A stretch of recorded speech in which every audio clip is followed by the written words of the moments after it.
Welcome back, friends. We are more than happy to have you tuning in. I've got my good friend Jeff Nielson from Bullion Bulls Canada on the line for an in-depth discussion of all things precious metals. Jeff, welcome back. Always a pleasure to be here. Always a pleasure to have you. Many consider you one of the top writers in the space. Among those are Andy Hoffman and brother John F., as do we, posting every single one of your articles and more daily over at SGT Report. How have you been? Well, trying to keep busy. I mean, it's a crazy world now, and, it gets more and more opaque, and I'm just wondering if one day I'm going to wake up and there's nothing for me to do because there's just nothing visible for me to report on. Yes, and with all the corruption being cleaned up and the CFTC doing its job, we'll both be out of jobs. I mean, the war in Syria is off. It seems like there is no more corruption anywhere. But seriously, let's talk about this CFTC ruling. How did you feel when you heard that the CFTC came out and said that they have no provable evidence of manipulation in the silver market? What was your feeling on that ruling, Jeff? I mean, were you surprised, quote unquote, as I was? Well, it's actually kind of ironic now that I look back in hindsight, because, of course, I wasn't surprised. I'm sure you weren't surprised, and I'm sure your readers weren't surprised. But then, of course, I did my own commentary covering the decision. I mean, you can't ignore something like that, and generally expected it to get, a fairly wide read, and it really didn't attract a lot of attention. So I'm guessing that just everybody views this whole thing as a big yawn and really sees no need, to read the official verdict because, it's the ultimate anticlimax. Well, it seems to me that they couldn't possibly have come up with any other verdict than the one they came up with, Jeff, because to have admitted there was silver manipulation is to admit the entire market is fixed from front to back. If you're going to call out silver manipulation and acknowledge it, then you have to call out all of the other manipulation. The computer algorithms, the Dow fraud, the gold fixing. You have to call it all out if you're going to call out silver, right? Well, that's definitely one half of it, is that, it would expose everything. And, of course, the other half of it, when you look at the decision, is that there was no way that they could even come up with any plausible report on this. I mean, it was a flimsy coat of whitewash, and as I remarked in my own commentary, somebody could have cobbled together the whole thing in a single afternoon, and yet this is supposed to be the results of an in-depth 5-year probe, quote unquote. I mean, it just, laughable start to finish. Well, let me ask you this. What is your view sitting up there in Canada looking down at what has absolutely become a joke now, really the laughing stock of the planet is the United States government. They wanted to go in and bomb Syria worse than anything. We had John Kerry beating the war drums endlessly. Fortunately, the British Parliament stood up and said, no, we don't want anything to do with this. And that was really the last straw for this government, because the U.S. government at that point only had the state of Israel as a partner and an ally in this, this endless unconstitutional war drumming. So with the Brits stepping out, pretty soon American public opinion had to be listened to. 80% of the people didn't want war. So really, the United States is a laughingstock. Now the government is, quote unquote, shut down. But, for those of us living here, Jeff, all we see, the only repercussion we see of this, quote unquote, government shutdown is them trying to keep the people out of the parks, the national parks, the Washington Monument, the Lincoln Memorial, the Jefferson Memorial. Those are the things that have shut down. Meanwhile, everything else seems to be business as usual. What's your take on this government shutdown over here? Well, once again, it's just more farce and more theater. Obviously, this was a staged event. I'm sure your readers know just as well as I do that our politicians themselves are basically just puppets. There's a puppet master behind the curtain that's pulling their strings and giving them their instructions. And so, basically, there was no possible logical justification for staging the shutdown, and there's no logical justification for even having a debt ceiling. I mean, what's more crazy than the world's biggest debtor budgeting the amount of debt it's allowed to take on in tiny little increments to deliberately create these confrontations every 12 or 18 months. I mean, it's artificial in every sense of the word. It's staged theater. And so, of course, then it just becomes a matter of speculating, why does the puppet master want the government shut down? What's the bigger picture here? Well, speaking of the bigger picture, I want to segue into that. Now, I follow your blog pretty closely, and we post a lot of your material at SGT Report, not just the original articles you write at Bullion Bulls Canada, but also the day-to-day blog roll that you've got going. You talk with folks. People post questions. You answer them. There's a lot of back and forth. It's very entertaining.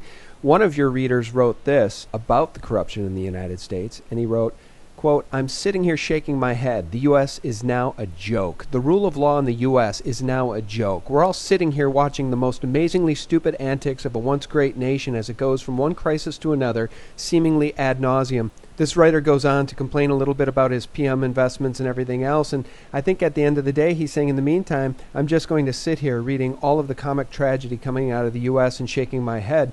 To which you respond, well, let's remember to look at the big picture.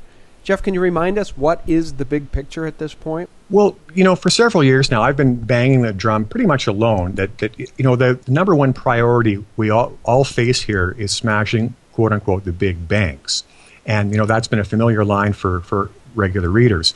But then just a few months ago, I came across some research from a trio of Swiss academics who had done this very detailed mathematical study of our markets and our corporations and where ownership and control actually lay in the world.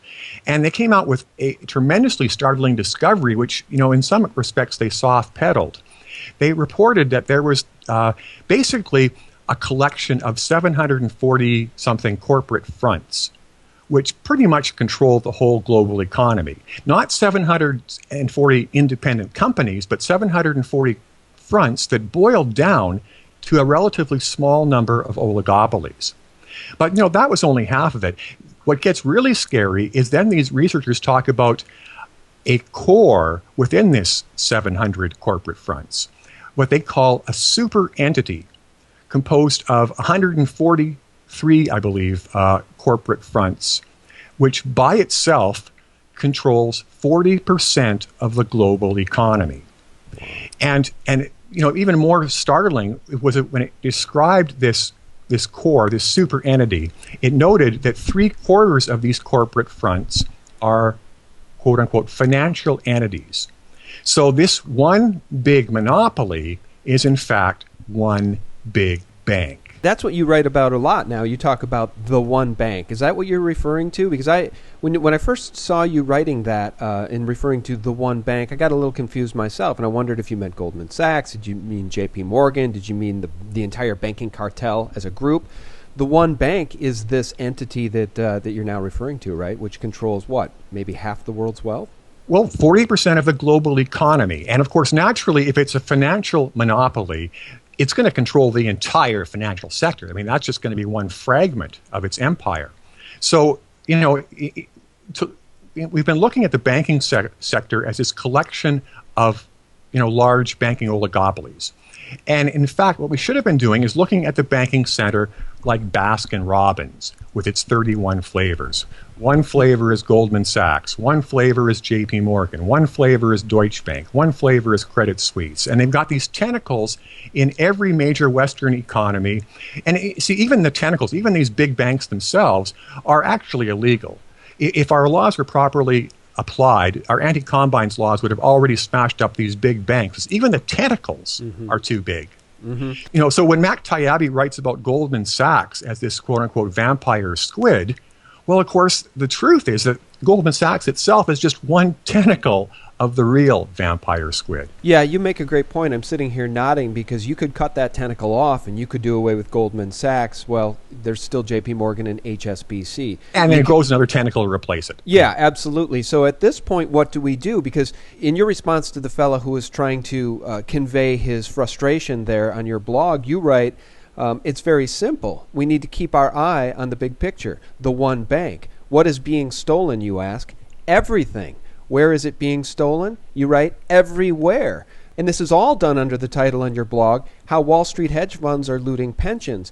What in the hell are people supposed to do at this point, Jeff, if the CFTC is going to stand down, if there is no rule of law in this country, there is no regulation, Glass-Steagall probably won't be re-implemented, then those of us who are still paying attention to all of this and frustrated by these crimes and this endless criminality can only ultimately hope for some sort of collapse that will destroy these banks. But let me ask you this, would it? Because if they control 40% of the world economy, then the dollar isn't going to be what destroys them. They're going to be diversified into other currencies. I mean, what is the end game here for humanity? Is there any way for us to take it back from the one bank?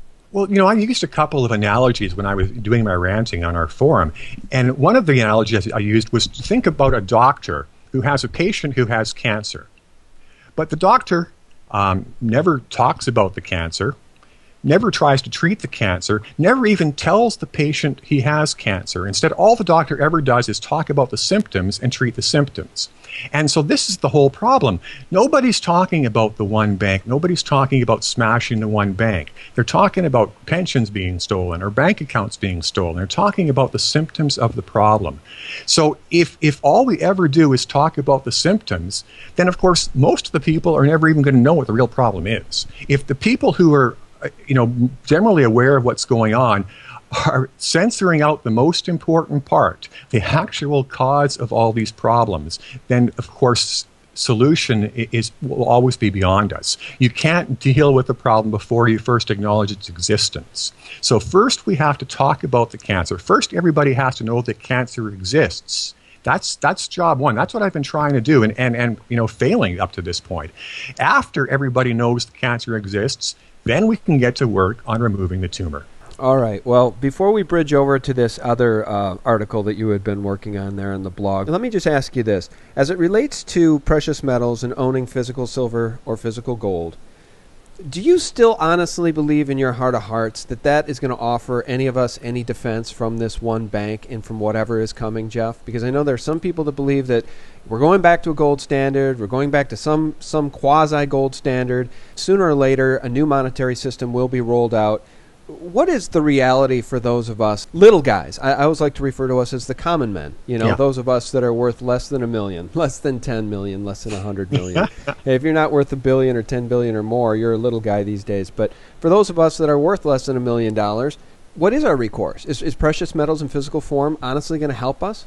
What I've tried to be consistent with all along since I began Bullion Bulls Canada is to remind people that precious metals was never a get-rich-quick scheme, and it was never even a panacea.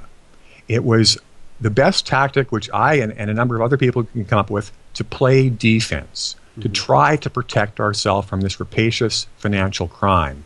But of course, as long as the criminals are all powerful, there's no perfect protection. So I mean, I've from time to time warn people about the risks of bullion confiscation. It's one of the reasons I suggest that people, first of all, make sure that all of their metal is held physically. But second, I suggest for those, willing and able to do so, to diversify into some investments in the precious metals miners, so that if in some worst case scenario their bullion is taken away from them, there's still some exposure to the precious metal sector. Because ultimately, what we do know from more than 4,000 years of human interaction and trade and commerce, that these are the ultimate safe haven assets. If anything is going to protect us, it's going to be gold and silver. And of course, along with it, things that will retain value in some Armageddon scenario, food, certain other valuable hard assets that people may, have collected over time. We can't say with certainty what's going to happen, so we can't say with certainty what will be the best protection. If we were the puppet masters ourselves and we're controlling these markets, then of course it's easy to say, well, when the dust clears, this is where you want to be, because, we would be the ones creating the chaos in the first place. As the victims trying to react and respond and protect ourselves, we are simply left with playing probabilities and trying to do the best we can.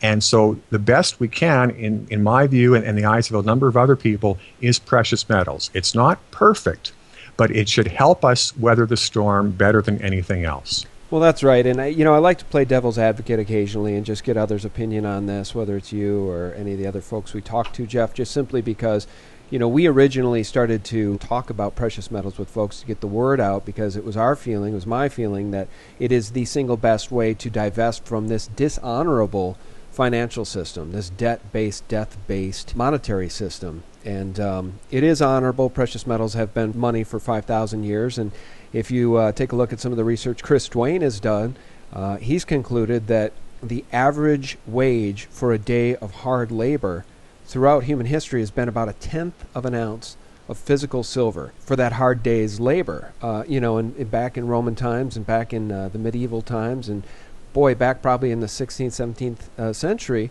a hard day human labor was probably 14, 16 hours a day tilling the fields. So I still do maintain and will continue to maintain that an ounce of physical silver at $22, $23 is just an absolute bargain, especially when we do know quantifiably that it is manipulated, that Wall Street and the big banks are manipulating prices of precious metals, regardless of what the CFTC says. And I'll add one more thing, Jeff, in my little rant here. When we spoke with Jan Skoyles just recently, Jan said that people in Asia, people across the planet, people in India who are hoarding these metals as quickly as they can get them, including the governments themselves, don't give a crap, in her words. They don't give a crap what Goldman Sachs has to say about the near-term price of gold. They don't give a crap about what the Wall Street bankers have to say about these precious metals or what the CFTC says. They're not paying attention. They are just purchasing as much physical as they can to protect themselves. Well, I'll echo exactly what you said there. And in fact, when I talked about gold and silver being, quote unquote, the best choice, what I should have added is exactly what you pointed out. We have every reason to believe that these are the most undervalued assets on the planet. So if even if they didn't have this 4,000-year pedigree as the best safe havens, if you're looking for shelter, just from a logical standpoint, the best shelter from a financial storm would be the most undervalued assets. At the very worst, there's the least room for them to fall. Yeah, that's right. Well, why don't we bridge over to this article then? You were commenting on your blog about a Gold Silver World article. It was called, "It's Official, Goldman Sachs was buying GLD while telling everyone else to sell." You've got a different take on that, don't you? I mean, what is your take? Are these guys actually now stockpiling metals, or what's going on with the big banks? Well, this is another one of my great frustrations, is the way that this dynamic has been misreported within the sector. What we saw going back to April was a flight out of paper gold. There's no question about that. We saw a massive liquidation such as we've never seen before with these paper fraud funds, and of course massive drawdowns in gold inventories indicating that these people were selling their paper and moving into physical bullion. And so then, of course, the dust settles somewhat, and we suddenly see these big banks, these tentacles of the one bank, all sitting with large holdings of GLD and the other paper fraud funds. And we get all these commentators reporting, look, Goldman Sachs is long gold. Well, pay attention. I mean, has anybody been reading anything I write that GLD is not gold? GLD is paper called gold? Right. I mean, so this is the whole thing. We had people fleeing a fraud market, and at the end of the day, we look at the dust settles, we look at the people running the scam, and they're now sitting with all the fraud units. So in any other market, if we saw this same empirical evidence, it would be very obvious what happened. A scam was collapsing. To try to prop up the scam, the people who run the scam ended up buying up their own fraud units to stop an outright collapse. Just imagine what would have happened if these banks had not bought up all those millions of units of GLD.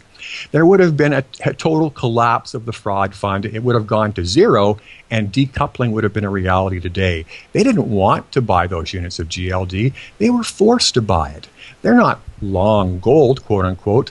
They're holding worthless paper called gold because nobody else wanted it, and it was the only way to stop those funds from going belly up. Well, that sounds a lot like what's going on in the bond market with the Fed buying its own issuance of debt because nobody else wants to buy the bonds, right? Well, and of course, exactly. This is what we see everywhere. At the end of the day, there's no choice for these criminals but to buy up their own fraud products or let the scams collapse, when things start to fall apart.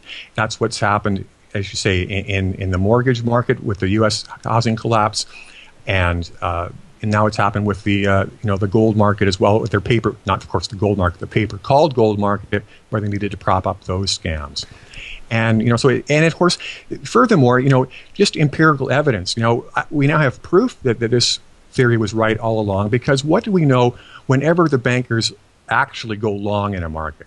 They do it at the very bottom of the market, right before the market takes off. They're not interested in parking their money in the market and letting the market go sideways for a year or two. They want to put their money into a sector and have the market take off instantly.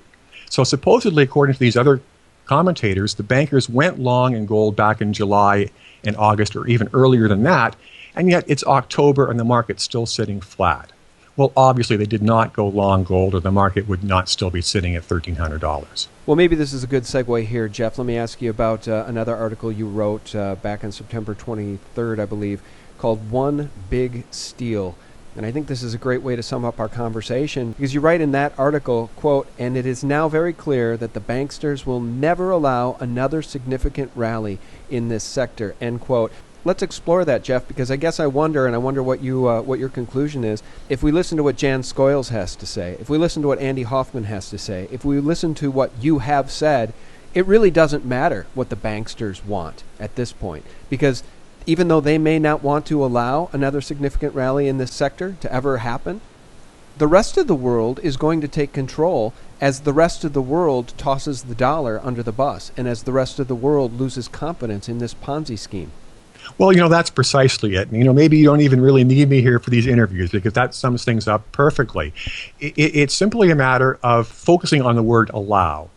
It's irrelevant what they are going to allow at the end of the day, because ultimately all physical markets will assert their fundamentals. You can pervert the laws of supply and demand, but you can never break them. You can delay the correction of fundamentals, but you can never prevent it.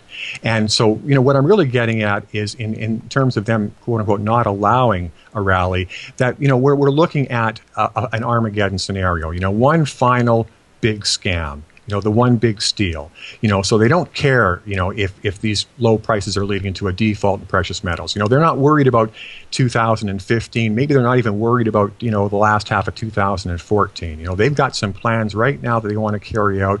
And right now it helps them to keep gold and silver as low as possible. Who cares about tomorrow? Well, that's interesting. Did you just use the word Armageddon?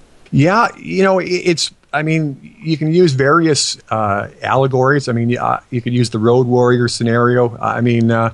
But you're talking about a monetary Armageddon, right? Well, monetary, but no. The whole point is that with this one entity that controls 40% of the global economy, and by proxy all of our Western governments, what Armageddon does it want? Does it just want a financial Armageddon? Does it want to start a big war? Mm-hmm. That's the thing about Armageddon, is it's a very broad and all-encompassing term. And, I don't have a crystal ball, so I know something big is coming. It's going to be horrible. It could be a war. At the very least, it's going to be a financial Armageddon. Sure. Well, the reason I ask is because I just posted something today, Jeff, about the Church of Scientology. And the title of it is The Apocalypse of Scientology.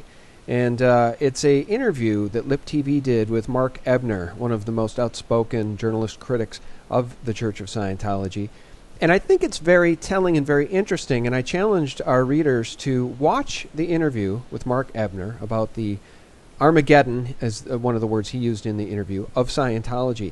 Watch it and tell us how it differs from the collapse of confidence in the U.S. federal government, because it's amazing to me to watch these Ponzi schemes, these allegedly fraudulent cults, collapse, because it wasn't very long ago that Scientology was all-powerful.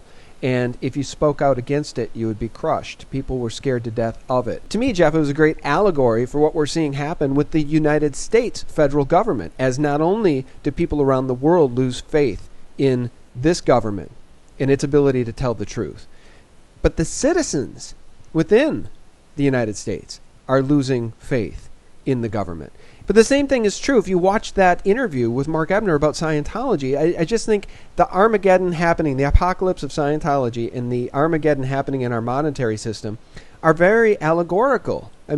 Once confidence is lost, it's lost. Once the genie's out of the bottle, it can't be put back in. And that's what I keep saying. That's why I think physical precious metals will stand the test of time, Jeff, as they always have, because it will be one of the last men standing, one of the last tangible assets standing when this whole thing collapses. Well, and of course, ultimately, these nefarious entities collapse when they are exposed.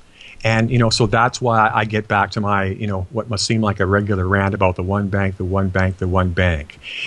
Until it's exposed, it can never collapse. So, we need to expose it, like Scientology has been exposed, like the manipulation in the precious metals sector has been exposed. But of course, these are symptoms of a larger problem. It's now important to expose the big problem itself so that, one day at least our children can finally put an end to this menace. Well, Jeff, I sure do appreciate you taking your time on a Sunday to join us and to talk about precious metals. Is there anything else you want to talk about? Anything I haven't hit on? Anything that's really bugging you? Well, what I'm really getting at here is, in terms of the need to speak out and expose things, it's what I call ripples in the pond. If one person tries to expose the one bank, like myself or yourself, or even, a dozen of us commentators, it's not going to do anything. If 100 people try to expose it, it's not going to do anything. But if thousands of people start talking about it, writing letters, then it will come out. And of course, as with all, cockroaches and parasites, when exposed to the light, they shrink away. And so this is what we need to do. We need to bring the light to what's going on here. Well, I do think the light is shining, and I don't think that anybody paying attention doesn't know about it at this point. It's like we've always said, Jeff, the Federal Reserve, the men behind the curtain are now exposed. So those of us that can see it, and those that don't see it just simply aren't paying attention, or they're bought and paid for by these same entities. That's why the Mockingbird media has lost all its credibility, Jeff, because nobody believes a word they say anymore, because they've proven themselves as whores time and time and time and time again. That's why your site's popular, my site's popular. Alternative media is burgeoning as the Mockingbird media collapses under its own weight of fraud. But, it's also a responsibility. As people start to tune in towards us, we need to make sure that we get the important things right and just make sure that they're getting quality information and that we're not actually, in some way perpetuating any of this mythology. Well, absolutely. And support Jeff, you guys. Support those who are out there doing this day in, day out. Nobody in this alternative media space is getting a check from the Council on Foreign Relations or any non-governmental organization. None of us is in the Rockefeller, Soros fold. None of us are getting rich doing this. I can't speak for you. Maybe you've gotten rich doing this. You getting rich? You make a lot of money writing these articles every day? No, it's the proverbial thankless job, but somebody's got to do it. Somebody's got to say enough is enough, and things have to change. Well, and it's an honorable job. I bet you can sleep at night. Well, that's the whole thing. I wouldn't be able to sleep if I wasn't doing this because, it's something that would just fester within me and I'd go nuts. So this is my therapy, trying to get the truth out and hopefully people appreciate it. Well, I want to give you an opportunity here to shout out any sponsors you have over on your site. Are there any sponsors you want to call attention to? Because we do appreciate sponsors stepping up to help support this kind of work. Well, we've recently begun some close cooperation with Miles Franklin's site, Annie Hoffman, of course, a familiar face to your own readers, and we look forward to doing some more work with Andy and their organization because they're obviously another fine voice within this sector. Yeah, they're good people. I've known them for a long time, and good people. Their hearts are in the right place.